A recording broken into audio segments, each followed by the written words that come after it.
CBC News.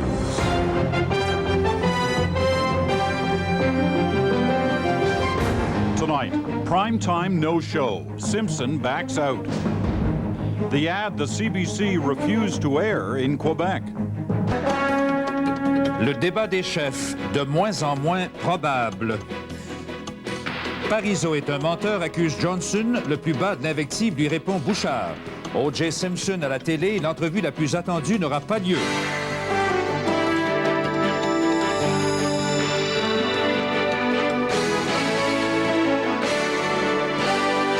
Le téléjournal avec Bernard de Rome. Bonsoir, mesdames et messieurs. Eh bien, aujourd'hui, on a deux exemples dans la campagne référendaire du pouvoir qu'exerce la télévision, à quel point elle est devenue un des terrains principaux du débat. Radio-Canada s'est fait tomber dessus, comme on dit, par le oui, qui lui reproche de multiplier les décisions favorables au non. Il y a cette controverse autour d'une publicité du oui que Radio-Canada n'a pas voulu diffuser. Ensuite, le oui qui accuse aussi le consortium de télédiffuseurs dont fait partie Radio-Canada avec TVA et Radio-Québec d'avoir compromis par son attitude la tenue d'un débat des chefs à la télévision. Si bien qu'il n'y aura pas de débat ce dimanche et les deux côtés se donnent jusqu'à après-demain, jusqu'à vendredi pour s'entendre sur un face-à-face qui aurait lieu, évidemment, celui-là plus tard. Alors, Patrice Roy va nous dire où en est le débat sur le débat. À midi pourtant, la nouvelle était claire. Pas de débat des chefs à la télévision. Parce que, selon le communiqué émis par le consortium des télédiffuseurs, la dernière proposition de débat avait été rejetée par le camp du oui. Les trois chaînes de télévision et le non proposaient un débat séparé en trois blocs. Un premier portant sur la question référendaire et deux autres d'égale durée portant sur les conséquences d'un oui et d'un non.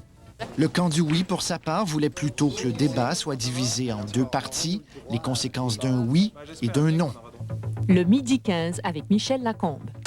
Or, coup de théâtre, à midi 25, Pierre Anctil du camp du non, en direct à l'émission Le Midi 15 de Radio-Canada, propose à Jean-François Lisée de laisser tomber la première partie du débat pour se rendre à la condition du oui. Nous acceptons cette condition aujourd'hui, maintenant. Vous l'acceptez? Absolument, pour qu'il y ait un débat. Nous, on croit au droit des Québécois à l'information. Est-ce qu'on a une entente maintenant? Monsieur Lisée. Si le consortium est d'accord, s'il retire sa proposition et reformule une proposition sur les lignes de ce qu'on vient d'entendre, c'est évident, c'est notre proposition, on va l'accepter. On aurait alors pu croire à un règlement rapide. Les discussions ont repris entre le consortium et les deux camps. Mais en début de soirée, on revenait à la nouvelle du midi. Définitivement, il n'y aura pas de débat dimanche le 15 octobre comme on l'avait prévu et proposé aux deux comités. Le camp du oui, pour expliquer en partie la complexité des négociations, a mis en doute la neutralité du consortium. Dans un communiqué très sévère, on peut lire qu'à chacune des étapes de la négociation, le consortium a pris sur lui de présenter des propositions qui le mettaient en position d'alliance objective avec le camp du non. Il n'est pas question pour nous de rentrer dans des querelles stériles et inutiles qui nous amènent d'ailleurs nulle part. En tout cas, le camp du oui veut maintenant négocier directement avec le non. On demande par contre plus de temps. D'ici vendredi, une proposition doit être soumise au camp du non. On veut pouvoir parler des conséquences d'un oui, de l'avenir après un oui. Ce serait un peu gros qu'on ne s'entende pas sur les thèmes du débat. Mais pour le non, qui répète avoir fait des concessions, on s'explique mal qu'un accord ne soit toujours pas intervenu. Ils ne veulent pas de débat, ils se cachent, ils ne veulent pas répondre aux questions. Au consortium des télédiffuseurs, on refuse de dire que tout est fini et on cherche même une autre date possible pour le débat.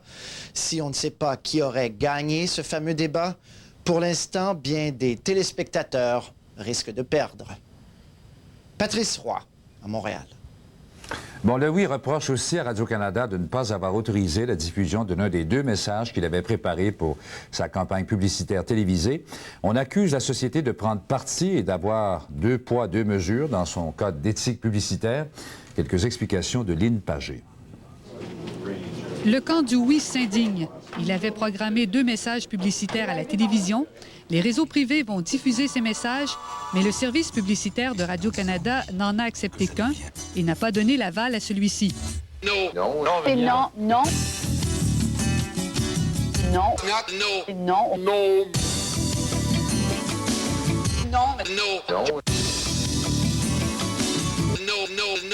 Non. Non. C'est non, non. Ceux qui disent non aujourd'hui vont nous dire encore non demain. Non. C'est pas avec des noms qu'on va avancer les choses. C'est en disant oui que ça devient possible. Radio-Canada joue sa peau là-dedans. C'est la crédibilité d'une grande institution que nous respectons. Radio-Canada évoque son code d'éthique publicitaire pour refuser le permis de diffusion du message. Le camp du oui doit donner le contexte dans lequel les hommes politiques qui apparaissent dans le message ont dit non. C'est pas Radio-Canada qui a refusé. Finalement, c'est le processus ordinaire du code publicitaire. Et puis, on leur a demandé à l'agence publicitaire, justement, de nous donner des preuves à l'appui des déclarations qui sont faites dans cette pub. Et puis, c'est l'agence publicitaire qui a décidé à ce moment-là de retirer l'annonce. Le camp du oui accuse Radio-Canada de parti pris et cite le cas des messages d'organismes et de ministères fédéraux qui sont diffusés actuellement. La ministre Beaudoin rappelle que le Code d'éthique publicitaire de Radio-Canada prévoit que ces messages, s'ils prennent une résonance politique, peuvent être suspendus durant une campagne référendaire ou électorale. Donc, 2 poids, 2 mesures, application du Code publicitaire de façon différente et de façon discriminatoire. Lucien Bouchard va encore plus loin. Il se demande si le conseil privé à Ottawa n'a pas donné des ordres à Radio-Canada. Je n'ai jamais attaqué Radio-Canada, moi. Jamais je l'ai attaqué. Mais si c'est vrai, il semble que ce soit le cas, que Radio-Canada s'apprête à commettre cette indignité, on va la dénoncer jusqu'à la fin, puis on va la mettre dans le sac des organismes qui sont des suppôts et des pantins du pouvoir. Radio-Canada affirme qu'il n'y a pas eu d'intervention politique dans ce dossier. La Société d'État soutient que son code publicitaire est rigoureux et qu'il s'applique à tous les types de messages. Lynn Pagé, à Montréal. Alors, on voit que la pause a été de courte durée, que certains gros mots commencent à revoler. D'un autre côté, Daniel Johnson lui a accusé son adversaire, Jacques Parizeau, d'être un menteur lorsqu'il affirme que la souveraineté entraînera la création de milliers d'emplois sans alourdir le fardeau fiscal des Québécois. Lucien Bouchard y pense également. Daniel Johnson lui reproche d'avoir oublié les études Lehir sur les coûts de la souveraineté. Le résumé de Christine Saint-Pierre. La campagne référendaire arrive en milieu de course et Daniel Johnson change de vitesse. Lui qui invitait il y a 2 semaines les troupes à baisser le ton, s'est livré à l'attaque la plus virulente de la campagne contre Jacques Parizeau. Prenant bien soin de préciser qu'il pesait ses mots, Daniel Johnson accuse son adversaire de mentir.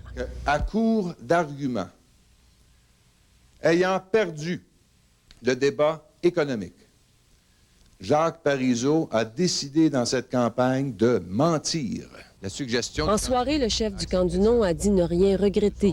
Selon lui, Jacques Parizeau ment sur le déficit, il ment sur les impôts, il ment sur les pertes d'emplois dans un Québec souverain. Moi, je ne serais pas capable, je me pardonnerais pas de ne pas avoir souligné aux Québécoises et aux Québécois que Jacques Parizeau leur dit pas la vérité. Il affirme que cette attaque contre Jacques Parizeau sur les chiffres n'a rien à voir avec l'arrivée à l'avant-scène de Lucien Bouchard. Nous, on a décidé là, que c'était ça à patinoire. Et Bouchard, pas Bouchard, c'est ça à patinoire. Non, c'est pas demandé. Mais pourtant, les ténors du camp du non se sont quand même mis à deux pour attaquer Lucien Bouchard qui a relégué aux oubliettes les études de Richard Lehir sur les coûts de la souveraineté. Du passé, a-t-il dit. En attendant, M. Bouchard, on l'a payé le 10 millions. Allez-vous nous le rembourser? Puis, à Toronto, le chef conservateur a lui aussi saisi l'occasion pour discréditer le rôle de Lucien Bouchard comme principal négociateur avec le reste du Canada. Il faut lui demander des informations. Comment va-t-il réaliser cette négociation s'il le fait à partir d'aucune information solide? Le camp du non espère que le fait Lucien Bouchard finira par s'estomper. Daniel Johnson est toujours tout aussi évasif face à l'entrée dans la danse référendaire de l'ancien premier ministre canadien Brian Mulroney. Dans une lettre au New York Times, Brian Mulroney écrit que le projet souverainiste est une effronterie parce qu'il veut conserver le passeport canadien et la monnaie canadienne. Christine Saint-Pierre, à Montréal. Le oui a vite répliqué à ces accusations et c'est le chef du Bloc qui s'en est chargé, M. Bouchard, qui a accusé M. Johnson de descendre au plus bas dans les invectives, un ton, dit-il, qui traduit la panique chez les fédéralistes. Ce soir, Gilles Morin est à Saint-Jean-sur-Richelieu. Encouragé par l'acclamation de centaines de militants et de gens d'affaires du comté baromètre de Saint-Jean, Lucien Bouchard n'a pas mis de temps à répliquer aux attaques de Daniel Johnson à l'endroit de Jacques Parizeau. Oui, il a pris les nerfs aujourd'hui. M. Johnson est un homme qui croit que l'invective tient lieu d'arguments. Alors, il est tombé au plus bas de l'invective. Le chef du Bloc, qui a inspiré un souffle nouveau dans le camp souverainiste, constate que les propos de Daniel Johnson traduisent un climat de panique dans le camp fédéraliste. C'est là que le débat du non devait finir, là où il avait commencé, dans l'invective, et dans le négativisme, et dans l'arrogance, et le mépris des vrais intérêts du Québec. Stimulé par une foule enthousiaste, Lucien Bouchard a continué ses reproches à l'endroit de la Société Radio-Canada, qui n'a pas diffusé tous les messages publicitaires du camp du oui. Et il faut absolument exiger que Radio-Canada cesse de tergiverser, cesse de nous renvoyer la balle et diffuse les annonces du oui à compter de demain. Il faut l'exiger. La veille, M. Bouchard avait dit qu'il ne voulait rien savoir des études du ministre Richard Lehir sur les impacts de la souveraineté. Son jugement lapidaire ne semble pas avoir indisposé celui qui les a commandés. Je pense que M. Bouchard a tiré une conclusion qu'on avait tous tirée, à l'effet que, rendu à ce stade-ci de la campagne, c'est le temps de parler d'autre chose que des chiffres. Premier ministre, M. Jacques Parizeau. Ne voulant pas être en reste avec la popularité de Lucien Bouchard, Jacques Parizeau a profité du même auditoire pour ressortir un vieux truc de campagne électorale afin de soulever la foule. Dans un Québec souverain, promet-il, la ville de Saint-Jean retrouvera ce qu'elle a perdu. En votant oui, là, puis en ayant notre pays, le collège militaire, on le rouvre. Fier de son effet, le premier ministre a ensuite repris à son compte l'engagement pris la veille par le chef du Bloc au sujet de la base de Bagotville. Non seulement on ne ferme pas Bagotville, mais on augmente d'à peu près 250 personnes, les gens qui travaillent là-bas à Bagotville, parce qu'on va assurer le sauvetage des gens qui sont dans le Golfe nous-mêmes maintenant. Jacques Parizeau s'est permis une douce revanche contre l'avocat québécois Guy Bertrand, qui avait intenté des procédures pour faire annuler le référendum. En apprenant que Maître Bertrand venait d'être nommé avocat-conseil au Conseil pour l'unité canadienne, M. Parizeau a simplement dit « Vaut mieux en rire que d'en pleurer ». Gilles Morin, à Saint-Jean. Bob Rae, l'ancien premier ministre d'Ontario, reste convaincu qu'il y a moyen d'améliorer le fédéralisme sans prendre le risque de la séparation. À midi, M. Rae a défendu son point de vue à une station de radio de Montréal. Il a lancé l'avertissement aux Québécois qu'à son avis, ce ne sera pas facile de négocier un nouveau partenariat entre un Québec souverain et le reste du Canada. Vous pensez que les Canadiens ou les Ontariens vont dire « Eh bien, oui, on accepte ça, et on va accepter tout ça, et puis on avait négocié la fin du pays. » Pour nous, le pays, c'est quelque chose d'émotionnel, c'est quelque chose de permanent, c'est quelque chose de notre identité. On le voit. On ne veut pas le perdre.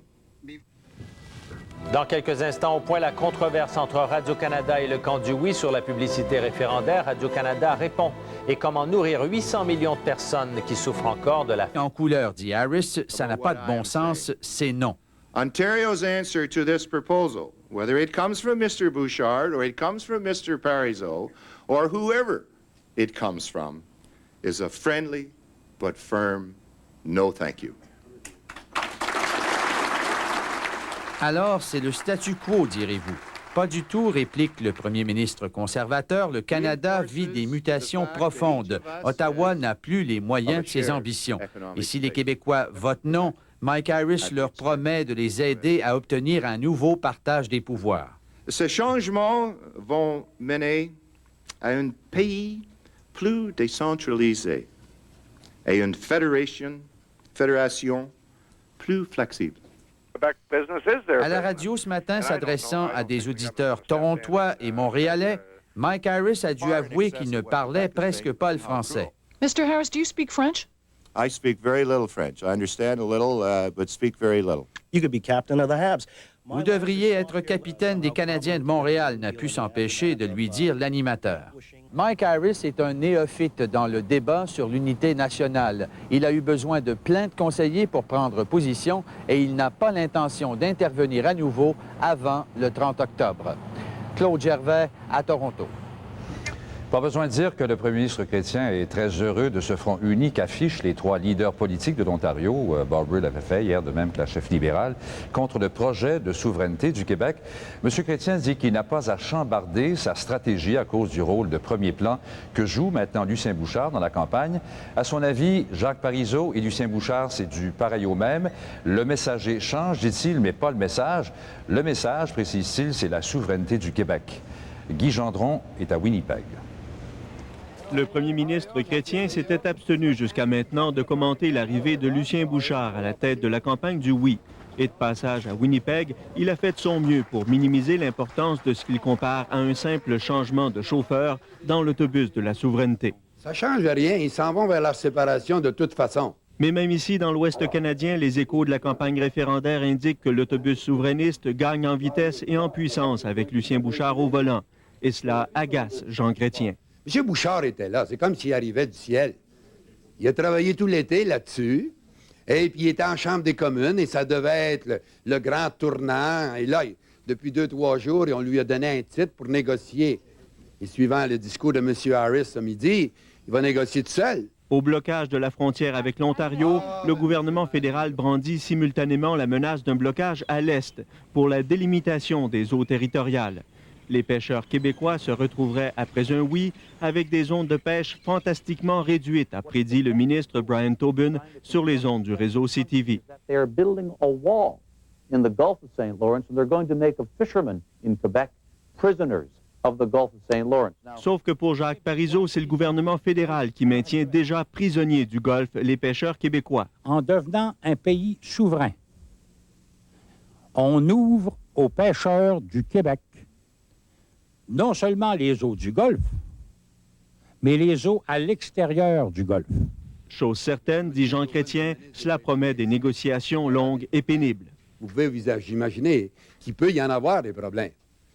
Comment ça a pris de temps à régler le problème entre Saint-Pierre-et-Miquelon et le Canada, qu'on a réglé dernièrement. Ça a duré pendant des années. Jusqu'à présent, Jean Chrétien s'était retenu. Il avait tenté de ne pas trop intervenir dans la campagne au Québec. Mais dans les prochains jours, il sera plus présent avec 3 incursions en territoire québécois d'ici le vote. Guy Gendron, à Winnipeg. Et avec d'autres commentaires du premier ministre Parizeau qui trouve un peu ironique que cette offre de Mike Harris d'aider le Québec à obtenir plus de pouvoir au lendemain d'un non. M. Parizeau demeure toujours aussi convaincu que l'Ontario finalement va accepter cette idée de partenariat une fois qu'il en aura examiné tous les aspects. Gilles Morin suit sa tournée. Ça, parce qu'évidemment, si ça se fait, si c'est accepté... Le premier ministre Parizeau s'est montré amusé de l'offre de Mike Harris à quelques jours du référendum. Il lui semble un peu tardif d'envisager une association Ontario-Québec pour renouveler le fédéralisme à quelques jours du référendum. C'est pas sérieux. Ça n'est plus sérieux, là, pas 15 jours avant. Qu'est-ce qu'ils vont nous offrir 3 jours avant le 30 octobre? Le 26-27, ça va être extraordinaire. Non, écoutez, ça frise le comique. Il rappelle les échecs des ententes du lac Meach et de Charlottetown pour justifier son incrédulité à un renouvellement du fédéralisme. Quant à son offre de partenariat refusée par Mike Harris, Jacques Parizeau ne semble pas s'en faire. Je pense que s'il y pense un peu, M. Harris s'en viendra à cette conclusion. Il faut qu'on trouve un moyen comme société. Cette mise au point étant faite, le chef souverainiste a poursuivi sa campagne en tentant une percée chez les gens d'affaires qui sont plutôt portés vers le fédéralisme. Il a rencontré des chefs d'entreprise, des souverainistes et des fédéralistes, dont certains sont tentés de voter oui pour modifier le régime actuel. Je suis un fédéraliste qui va voter oui. Quelle raison?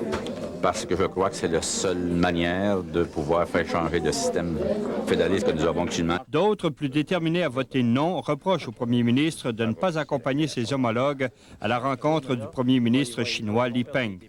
Mais celui-là qui va être présent là, je pense que pour la création d'emplois au Québec, c'est important. Moi, je suis un de ceux qui crée des emplois dans ma patrie, à l'intérieur d'un grand pays. M. Parizeau. On ne nous considère pas du tout dans le coup. Mais au contraire, j'ai été le dernier à être invité de tous les premiers ministres. Puis on m'a dit, soyez là, faites bonne impression, puis jouez les plantes vertes. Non seulement Jacques Parizeau ne rencontrera pas Li Peng, mais Lucien Bouchard non plus. Le premier ministre chinois a refusé à cause d'un horaire trop chargé. D'ailleurs, Lucien Bouchard était dans la région de Québec pour dire aux gens d'affaires de préparer leur plan B pour le référendum. Préparez-vous à ce que le peuple dise oui. Il ne faudrait pas que vous soyez pris au dépourvu, ceux qui sont fédéralistes. Il ne faudrait pas que, parce que vous êtes fédéraliste, et que Laurent Baudouin a dit qu'il fallait être fédéraliste, que le peuple du Québec va forcément voter non. Les souverainistes ne limitent pas leur offensive aux gens d'affaires. Ils veulent amener quelques communautés culturelles dans leur camp. L'ouverture de la synagogue de Boisbriand a servi de prétexte pour rallier un groupe de Juifs peu effrayés par un éventuel Québec souverain. Not at all. Pas du tout. Gilles Morin, à Boisbriand. Pourquoi, c'est la même? À partir de maintenant, il y a un joueur qu'on va voir de plus en plus souvent sur la première ligne du nom, c'est Jean Charest. Sa mission, contrer Lucien Bouchard. Et ça a commencé ce soir avec Daniel Johnson, notamment au cours d'une assemblée à Thetford Mines. Voici ce que Christine Saint-Pierre en retient. Le nom, l'honorable Jean Charest. La caravane de Daniel Johnson s'est déplacée à Thetford Mines, où Jean Charest était l'invité. Une destination qui n'était pas prévue à l'horaire jusqu'à ce que le camp du non réalise que l'effet Bouchard se confirme dans ses sondages internes. Maintenant, le camp du non ne se gêne plus pour l'attaquer. Lucien Bouchard est un Canadien qui s'ignore, mesdames et messieurs. C'est ça son problème. Jean Charest affirme que le camp du oui se livre à un excès d'enthousiasme parce que Lucien Bouchard n'a aucune carte dans les mains pour négocier. Pour M. Bouchard, M. Parizeau, on joue au poker avec notre avenir. Sauf qu'il y en a juste une carte Canada, mesdames et messieurs, dans le jeu. Il n'y en a pas deux, il n'y en a pas trois, il n'y en a pas quatre. Il y a une carte Canada, puis les deux ne peuvent pas tenir la carte Canada dans leur jeu. C'est pas vrai, ça. Il y en a un des deux qui le tient, puis l'autre, il bluffe. Daniel Johnson a continué sur sa lancée des pertes d'emplois dans un Québec souverain. Et moi, je dis à Lucien Bouchard que lorsqu'on parle de 90 000 chômeurs, c'est pas d'un chiffre dont on parle. Lorsqu'on parle de 90 000 chômeurs, on parle d'une réalité qui a un nom, qui a un visage et qui a une famille. Ce ne sont pas des chiffres, M. Bouchard, 90 000 chômeurs. Ce sont des pères et des mères de famille au Québec.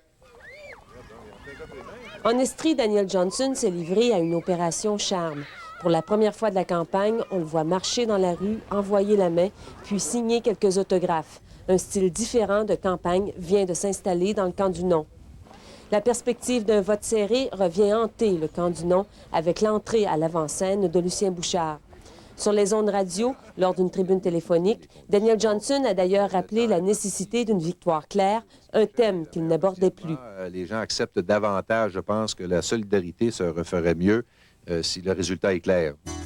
Indigné, il a dénoncé la publicité du oui et il a demandé aux autres réseaux de suivre l'exemple de Radio-Canada en la retirant des ondes, ce que les autres réseaux ont tous refusé. Moi, c'est plutôt la fraude intellectuelle qui m'indigne. Le camp du non dirige maintenant ses attaques principalement contre Lucien Bouchard, mais Daniel Johnson ne va pas jusqu'à le traiter de menteur comme il l'a fait pour Jacques Parizeau. Depuis 2 jours, le style de campagne du camp du non a complètement changé, même si selon Daniel Johnson, la panique est du côté de ses adversaires. Christine Saint-Pierre, à Thetford Mines. Bon, et c'est mardi, dans 12 jours, le 24, que les Cris de la baie James vont tenir leur propre référendum sur leur avenir. Les chefs autochtones vont demander aux Cris s'ils souhaitent rester dans un Québec souverain ou annexer le territoire qu'ils revendiquent au reste du Canada. Le grand chef Matthew Coon-Cum croit que les souverainistes ne pourront jamais forcer les Cris à faire partie d'un Québec indépendant. Les dirigeants autochtones ont d'ailleurs rendu public une étude de 500 pages pour appuyer leur interprétation des droits des Cris de la baie James. Eh bien, il y a un premier succès. On va revenir au référendum, au fait, un petit peu plus tard, avec des sujets très particuliers. On the hour. Information around the clock. This is CBC News World.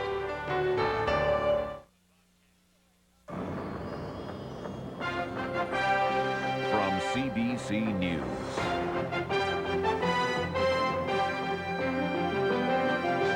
Tonight, Mulrooney's message. He's back and ready to campaign.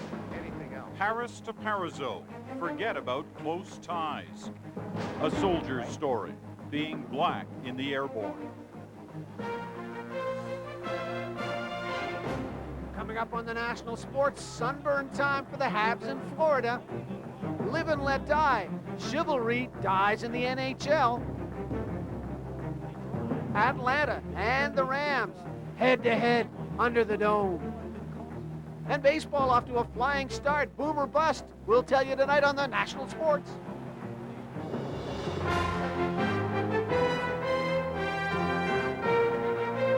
The National with Peter Mansbridge. Good evening. Canadians are going to be hearing more from Brian Mulroney. CBC News caught up with the former Prime Minister tonight in Montreal. In his first public comments in Canada since the referendum campaign began, Mulroney said he thinks he can help the no side. Here's the CBC's Julie Van Dusen. Brian Mulroney, private citizen, predicts that the referendum will be won by the Federalist forces. No, but I think the Canada will prevail. I think Quebecers have a great affection and admiration and pride in Canada, and I think that at the end of the day, when all is said and done, Canada will prevail. He says an economic partnership between an independent Quebec and the rest of Canada is not feasible. This is a promise that they made to try and persuade the 28% of Quebecers who think that by voting yes and having a sovereign Quebec, they'll remain a province of Canada. And so this is flim-flam. And I think Quebecers, at the end of the day, will see through it. But he bristled when asked about the role of Lucien Bouchard. I really don't know. I've been traveling a great deal, and I've been out of the country, and I just don't know. Earlier in the week, Mulroney's views on the referendum were published in the New York Times. In the article, he attacked the logic of separatists, asking how they can justify wanting to break up the country, but keep all the benefits of being Canadian. Bloc Québécois leader Lucien Bouchard launched a scathing criticism against Mulroney, questioning why Mulroney would make his remarks in an American newspaper and not in Canada. Maybe it's a place where he'd be least booed, said Bouchard. I wrote in the New York Times, I think in part, so that his in-laws who live in the States would be better informed on what's going on in Canada. So I was doing him a favor. Bouchard's wife, Audrey Best, is American-born. Mulroney says he's willing to help out the No camp in any way he can. He says Prime Minister Jean Chrétien has already contacted him about a major event that is still being planned. It's a gathering of all former prime ministers in Montreal next week to speak out for Canadian unity. Mulroney says if that event goes ahead, he'll be there. Julie Van Dusen, CBC News, Montreal. The No forces are worried about Lucien Bouchard's new larger role in the campaign, and they've begun a new effort to soften his impact. More on that story from the CBC's Tom Kennedy. The job fell to Jean Charest, Quebec's most popular federalist. He has a delicate task of attacking the even more popular Lucien Bouchard. Lucien Bouchard est un Canadien qui s'ignore, mesdames et messieurs. Bouchard has become an important target because he seems to have had such an immediate impact on the campaign. But here's one man who disagrees. It's not us who have to change the strategy. It's them. And changing the driver of the bus is going to separation anyway. As for Bouchard, after jumping into the campaign with such a bang, he spent a relatively quiet day speaking to a business audience in Quebec City. But the effect he's had can be seen everywhere, and it can be curious. Montreal, for example. The Premier meets with a business association, gives a short talk, then leaves. One person here then tells reporters he's a federalist who's going to vote yes, convinced Bouchard will succeed in negotiating a new deal with Canada. I'm sure, will never be a separatist, even with the yes, And the federal campaign, the change can be seen there as well. Daniel Johnson, after meeting supporters, tried some Bouchard-style Main Streeting today with a somewhat different result, which got this reaction from one of his supporters. With the coming of Mr. Bouchard, he's making a lot of trouble, so I don't know what's going to happen. And it's not only Bouchard's popularity that worries Federalists. He may be shifting voters' attention away from hardcore separation and onto the softer option of a new partnership that he promises to negotiate. It is, Johnson says, a mirage. Mr. Bouchard stays away from numbers. He stays away from numbers. Simple as that. The numbers don't interest him, but he forgets that numbers represent the number of people who are affected. In spite of Bouchard's importance, Parizeau remains a titular head of the campaign, which he brought this evening into a community of Hasidic Jews. He received an extraordinary reception, also received support. The Hasidics say they will all vote yes in solidarity with their Francophone neighbors. A spectacular success for the Premier, but Federalists still consider him the less dangerous of their two opponents. Tom Kennedy, CBC News, in Boisbriand, Quebec. Quebecers received an especially blunt warning today from their neighbor and largest trading partner. Ontario's Premier Mike Harris said Quebecers are dreaming if they think they can vote for sovereignty and keep their ties to Canada. From Toronto, the CBC's Denise Harrington. With our joint broadcast and the Premier of Ontario. It was a well-planned entry into the referendum debate. On a radio show, Ontario Premier Mike Harris talked bluntly about life after a yes vote, Maybe it's time we told them the harsh economic realities. about sovereignist calls for business as usual between Ontario and an independent Quebec. Quebecers should know that, that this is simply, from Ontario's point of view, pie in the sky. And unacceptable, Harris warned later, in an orchestrated show of unity with Ontario's opposition leaders and the co-chair of Quebec's No campaign. From Ontario's point of view, either we are one country or we are not. A separate Quebec would be a foreign country, period. Harris warned the free flow of Quebec's goods into Ontario would end with separation. There could be border checks for Quebecers coming here. And he dismissed the idea of a joint council where a sovereign Quebec and the rest of Canada would share control over issues such as interest rates. Ontario's answer to this proposal, whether it comes from Mr. Bouchard or it comes from Mr. Parizeau or whoever it comes from, is a friendly but firm no thank you. Tough talk, and Harris's blue ribbon audience lined up in support. I think, frankly, it's time we told it like it is, and I think that's what people would expect from a Premier of Ontario. Quebecers have been told for months that they can negotiate and they will negotiate, and Ontario would come back practically begging for an agreement. Now they have a formal answer in clear, simple language. Mike Harris tried to temper his warnings about the cost of Quebec's separation with positive arguments for turning it down. Voting no in the referendum doesn't mean the status quo in federal-provincial relations, Harris promised. Instead, he said, Ontario will line up with Quebec to demand greater provincial powers. Denise Harrington, CBC News, Toronto.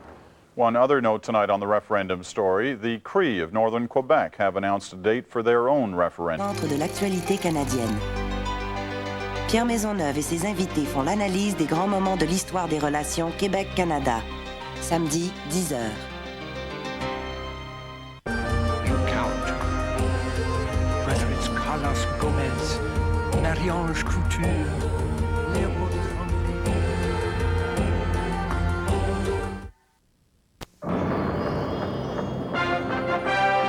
From CBC News.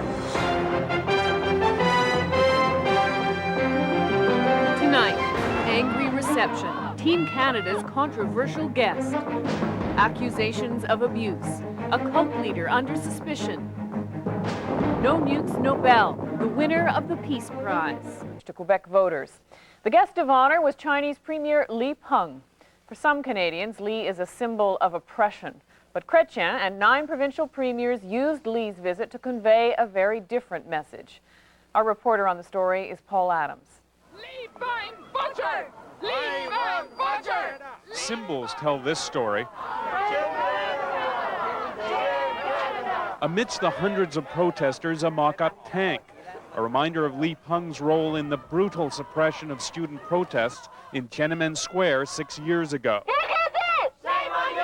Inside, the Chinese premier himself, here to celebrate 25 years of diplomatic and economic links with Canada. All of Canada's provincial premiers are here too, except Jacques Parizeau. Is he losing out on this? He's going to miss a great opportunity. And inside, the symbolism couldn't be clearer either. The so-called Team Canada of Canadian politicians and business people who traveled to China last year to build trade links. Together again in Quebec this time, but with the government of Quebec once again absent. And to say that Team Canada scored will be the understatement of the decade. Chrétien passed lightly over the issue of human rights in China, but boasted of the billions of dollars in contracts Team Canada had won there, many of which went to Quebec, he said. It is these success stories that are the true and lasting legacy of Team Canada in China. Li Peng himself gave an uncontroversial speech praising Canada's economic relations with China. But from Chrétien's vantage, perhaps his presence here said enough. Cheers! Jean Chrétien has always put a lot of emphasis on developing international trade, in part because he believes it will help convince Quebecers of the value of staying inside Canada. And that, of course, is exactly why Jacques Parizeau decided to stay away. Paul Adams, CBC News, Montreal. One of the most anxiously awaited polls in a long time is out tonight. It's the first poll on the referendum since Lucien Bouchard effectively took over the Yes campaign. It was conducted by Gallup for CFCF Television and Radio Quebec. 43% of those surveyed said they would vote no. 39% said they'd vote yes. 18% were undecided or refused to answer. Gallup interviewed just over 1,000 people between Tuesday and Thursday of this week. The results suggest a slightly tighter race compared to polls reported last week. If the yes side is doing better, some say it's because Lucien Bouchard has been making sovereignty sound painless. Here's the CBC's Tom Kennedy. The Bouchards hobnobbing with the media. He has an ease and a charm that his ally Jacques Parizeau lacks. He also has the tough job of selling a partnership proposal that nobody in English Canada seems to want. Au lendemain d'un oui, ils vont être obligés de s'asseoir avec nous. The day after a yes vote, he tells an audience English Canada will have to sit down to negotiate. But what about all those premiers saying no way? L'amorce d'une panique. They're just panicking, he says, because we're getting stronger. Here and elsewhere, sovereignty is barely mentioned. Instead, Bouchard is asking Quebecers to give him a mandate to negotiate so he can force a new arrangement with Canada. The message is designed to appeal to as many Quebecers as possible, hardcore separatists, as well as all those Quebecers who simply want more moderate change. And voters, force-fed a daily menu of conflicting messages, there are many who don't know what they're voting for. On va vraiment avoir un partenariat? Are we going to have a partnership, this woman asks, or is it sovereignty? I don't know. I'm confused, this man says. I just wish the leaders would be clearer about what's at stake. For Daniel Johnson and the federal campaign, the confusion is dangerous. It's why this jeans factory near Quebec City is being used as a symbol, an image of the consequences of separation. Political uncertainty, the owner says, is hurting business. American buyers, he says, have canceled orders, but more conflicting messages. Later, the American buyer named tells reporters by phone he hasn't canceled orders at all. And the Federalist threats, Bouchard says, make no sense. That's absolutely ridiculous. The Americans are buying a lot of things from China, from communist people all over the world. You know, that's crazy, just crazy. We should stop talking about those things. Tonight, another sovereignist rally, one of the largest of the campaign. The fight for Quebec now is boiling down to 9 premiers and a prime minister saying never. They won't negotiate a new deal. A yes vote means separation. And Lucien Bouchard telling Quebecers, give me a mandate that'll make Canada bend. Tom Kennedy, CBC News in Joliette, Quebec. It's one of the biggest sex crimes investigations. Les provinciaux avaient laissé tomber René Lévesque en 81 après avoir conclu une association avec lui contre le gouvernement fédéral. Le chef du bloc voit une répétition de l'histoire. Ça coûte cher dire non, vous savez. On sait ce que ça coûte, se dire non à soi-même. Ça se paye cher. Ça se paye par une constitution qui a été déchirée. Ça paye par une constitution qu'on nous a imposée. L'autre message en est un d'optimisme pour le 30 octobre. Les Québécois sont en train de trouver un antidote à la peur, la confiance en eux-mêmes, leur a-t-il dit. Il en veut pour preuve l'espoir qui est réapparu cette semaine. Oui, ça a été une belle semaine. La semaine prochaine sera encore plus belle. La dernière, ça va être la vraie, la semaine de la souveraineté du Québec. Mais il y a encore loin de la coupe aux lèvres. Les leaders souverainistes le savent trop bien. Aussi exhortent-ils chacun de leurs militants à intensifier leur croisade pour convaincre ceux qui hésitent à voter oui. Écoutez-moi bien, pendant 15 jours, il faut continuer à expliquer aux Québécoises et aux Québécois d'arrêter d'être hésitants, d'arrêter de croire aux peurs artificielles. Sous l'impulsion de Lucien Bouchard, les souverainistes ont réussi à freiner leur descente et même à amorcer une remontée cette semaine. Il leur reste un peu plus de 2 semaines de campagne pour combler l'écart qui les distance des fédéralistes. Gilles Morin à Joliette. Plusieurs sondages vont permettre de mesurer au cours des prochains jours l'impact de l'arrivée de Lucien Bouchard sur le terrain au Québec. Le premier de ces sondages porte à croire que cet impact ne s'est pas encore fait sentir. Un sondage Gallup effectué de mardi à jeudi de cette semaine accorde 43% des intentions de vote au non, 39% au oui. Il y a 18% d'indécis. Cela donne après répartition proportionnelle des indécis 53% au non contre 47% au oui. La marge d'erreur est de 3,6%. Le oui n'aurait donc pas varié par rapport au dernier sondage publié, celui de Léger et Léger vendredi dernier. Le sondage Gallup réalisé pour CFCF et Radio-Québec a été effectué auprès d'un échantillon de 1013 personnes. Mais Léger et Léger doit publier demain matin un nouveau sondage qui arrive, semble-t-il, à des résultats très différents. Nouvelle intervention de Brian Mulroney dans le débat référendaire au Québec cette fois. Brian Mulroney dit qu'il a l'intention de s'impliquer davantage dans la campagne du non. Selon lui, les offres de partenariat des souverainistes sont irréalistes. And so this is flim-flam. And I think Quebecers, at the end of the day, will see through it. And I think Mike Harris is quite right. This thing is not on. With regard to someone who has Canadian citizenship and a passport, you're either in or you're out. La tenue d'un débat télévisé entre Jacques Parizeau et Daniel Johnson demeure toujours possible. Les négociateurs des deux camps se sont rencontrés pour tenter une dernière fois d'aplanir leur mésentente relativement au temps alloué à chacun des thèmes. Les parties ont convenu de poursuivre les discussions demain. Elles se sont dites confiantes d'en arriver sous peu à une entente. Le débat entre les deux chefs pourrait avoir lieu le vendredi 20 octobre. Après la pause,